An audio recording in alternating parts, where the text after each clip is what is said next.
Each day, just before dawn, countless Hindus rise and take a bath.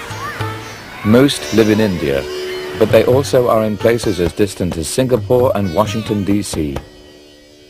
Their early morning bath cleanses not only their bodies, but their spirits as well. Many more Hindus proceed with a ritual known as a puja. This is an act of worship during which they burn incense and make offerings of flowers, fruits, milk or sweets to a statue or a picture of one among the hundreds of Hindu gods, goddesses or spirits. Some may undertake the system of exercise known as yoga. They practice breath control, sitting for hours in the so-called lotus position. Hinduism embraces a wide variety of beliefs and practices. Indeed, some Hindu doctrines and practices seem almost to contradict one another, as the very old mixes with the very new. The Sanskrit word Veda most generally means truth or knowledge, and it is related to the English word wit. But the word Veda is most often used specifically to refer to ancient Hindu scriptures. The earliest portions of the Vedic library are organized into 4 separate collections of verse called Samhitas. The Rig Samhita alone contains over 1,000 separate hymns, with more than 10,000 verses divided into 10 books. According to the Hindu belief, inspired sages, known as rishis, heard these verses directly from the gods. Each of these religious poems usually addresses one of the Vedic gods or goddesses or spirits, each of whom represents natural forces such as the sun, the moon, and the wind. The god mentioned most often is Indra, who resembles Zeus of Greek mythology. Many poems in the Rig Samhita honor Indra's majesty and power. I praise the most heroic Indra, whose mighty work separated the earth from the sky. Indra drives the sun like a swift chariot to bring him here to his worshippers. Like a river, he is always active and never rests. He destroys the darkness with light. In ancient Hindu worship and sacrifice, the 1,028 hymns of the Rig Veda were chanted during religious ceremonies. Some of those verses are still recited at weddings, funerals, and initiation rites.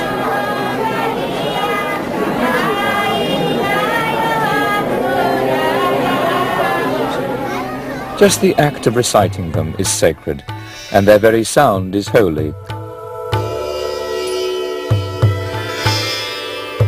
Modern scholars don't know all the details of the religious rituals practiced during the Vedic age, but they do know that poetry from the Rig Samhita was chanted as part of several highly complicated rites. These rituals could take weeks, months, or even a year to perform.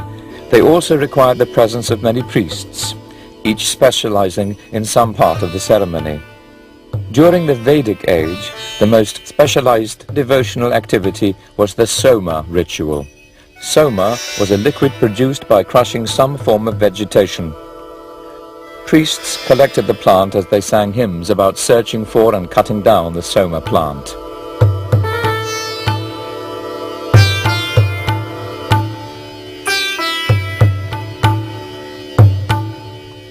The Brahmanas, which were composed somewhere between the years 1000 and 800 BCE, adopt almost a shrill tone in defending both the importance of rituals and the practice of giving many gifts to the priests who perform them. Indeed, many of the Upanishads, the last 300 or so books of the Vedic library, were berating a Vedic religious system that would soon die out and be replaced. In fact, the earliest Vedic texts never mention the belief and practices that a modern person usually associates with Hinduism. The Samhitas indicated that ancient Indians ate beef, but over the centuries the cow became a sacred animal, a symbol of the earth's fertility. Eating beef became a sin. The first Vedas described an afterlife, Later, the Upanishads introduced a different idea: reincarnation. Hindus thus came to believe that unenlightened souls are trapped in a continuous cycle of birth and death. Moksha, freedom from the painful cycle of rebirth and redeath, became the goal of those who focused their efforts on meditation and self-discipline. Vedic beliefs and practices probably were eclipsed by religious revolts against the dominance of priests and their elaborate rituals. The religious traditions of Jainism and Buddhism, which both had begun in the 6th century BCE, would become the most famous of these protest movements. Buddhism and Jainism was in part at this time period a reaction against the caste system. Caste system is comprised of 4 levels, which is the Brahmins, which are the priests, the Kshatriyas, which are the warriors, the Vaishyas, which are the laborers, and the Shudras, which are the untouchables.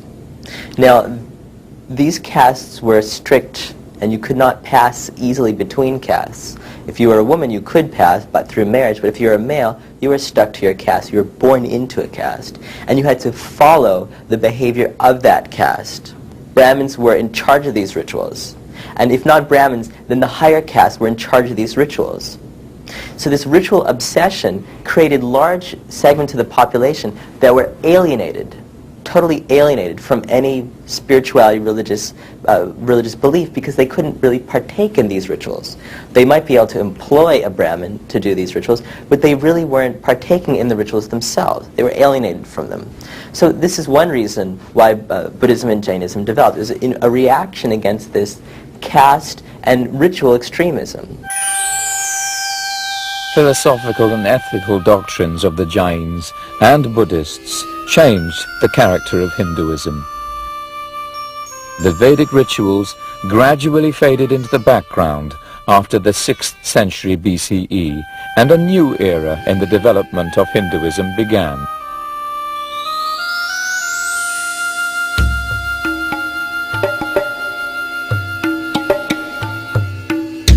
In 326 BCE, the troops of Alexander the Great crossed the Indus River in northwest India. For some time, it had been apparent that an attack was coming, and the rulers of various Indian territories already had banded together. This created what would become known as the Mauryan Empire. As it turned out, Alexander's soldiers refused to go any farther than the Indus River. But Indian politics already had changed. In about 250 BCE, Ashoka became emperor of the Mauryan dynasty. He expanded the empire through fierce wars of conquest, during which hundreds of thousands died.